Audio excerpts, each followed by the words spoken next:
Gases y plasmas. Resumen de términos. Barómetro, todo dispositivo que mida la presión atmosférica. ¿Qué es eso del barómetro? Más adelante vamos a mirar cómo funciona. Lo que tenemos que entender es que la presión atmosférica es una presión, es una fuerza que se ejerce sobre una determinada área, y esa presión es producida por el aire que rodea a la Tierra. Entonces el aparato que mide esa presión se llama el barómetro. La ley de Boyle. Esta ley es importantísima dentro de los gases. Si usted ha visto algo de química sabe de la ley. Aquí simplemente dice lo siguiente, dice: el producto de la presión y el volumen es constante para determinada masa de gas confinado siempre y cuando la temperatura permanezca constante. Ojo, aquí hay una salvedad muy importante, es que la temperatura debe permanecer constante.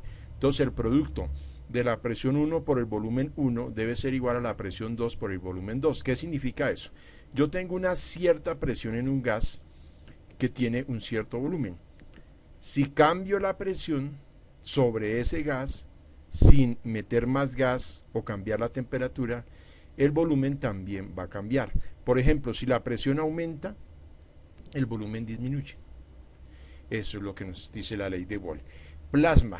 Nosotros, en mi época, yo he escuchado hablar de los 3 estados de la materia: sólido, líquido y gas, y no se hablaba de más. Años después se descubre el plasma, que es otro estado de la materia. Y mire lo que dice aquí: es un gas electrificado que contiene iones. ¿Qué es un ion?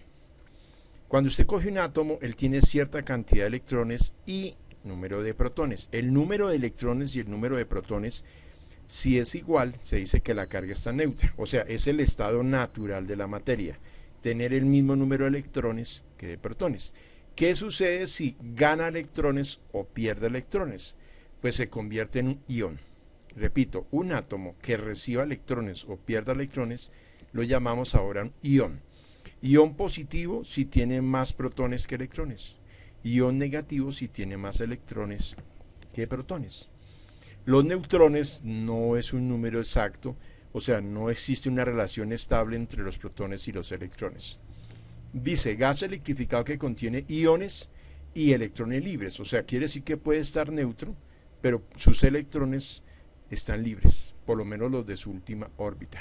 La mayoría de la materia del universo está en la fase de plasma. Ojo, creíamos que solamente eran sólido, líquido y gaseoso, y resulta que no, que el plasma es un estado que se encuentra más en el universo.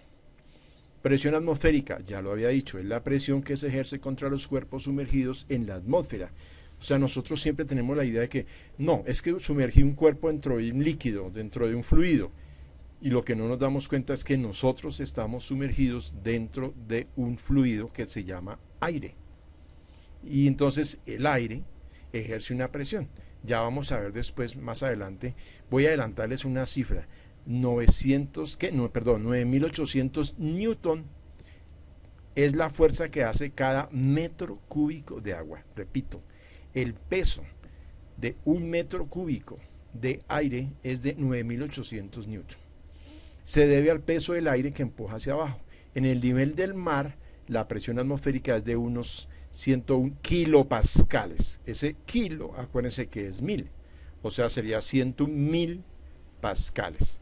Ya miraremos después a qué equivale un pascal. ¿Qué es el principio de Arquímedes? Lo habíamos visto para líquidos. En este caso estamos hablando para el aire, pero es exactamente el mismo. Dice, un objeto, voy a leer, un objeto sumergido en el aire es empujado hacia arriba por una fuerza igual al peso del aire desplazado. ¿Cuál era el principio de Arquímedes para líquidos? Un objeto sumergido en un fluido o un líquido es empujado hacia arriba por una fuerza igual al peso del líquido desplazado. Si habláramos del agua, pues sería el agua. Listo, principio de Bernoulli. Ese principio sí es muy importante acá en este capítulo, porque dice, cuando la rapidez de un fluido aumenta, óigase bien, cuando la rapidez de un fluido aumenta, su presión interna disminuye. Entonces hay una pregunta por allá, que por qué una manguera de bomberos, cuando comienza a salir el agua, se reduce su volumen. ¿Y cómo así que se va a reducir su volumen? A ver, la manguera está llena de agua y está inflada, Y resulta que cuando comienza a salir el agua, como disminuye la presión interna, pues se adelgaza un poquito la manguera. ¿Dónde más se utiliza el principio de Bernoulli? Pues para que los aviones puedan volar, se aplica el principio de Bernoulli. Esto lo vamos a ver mucho más adelante. Entonces vámonos con la primera pregunta. Dice preguntas de repaso. La atmósfera.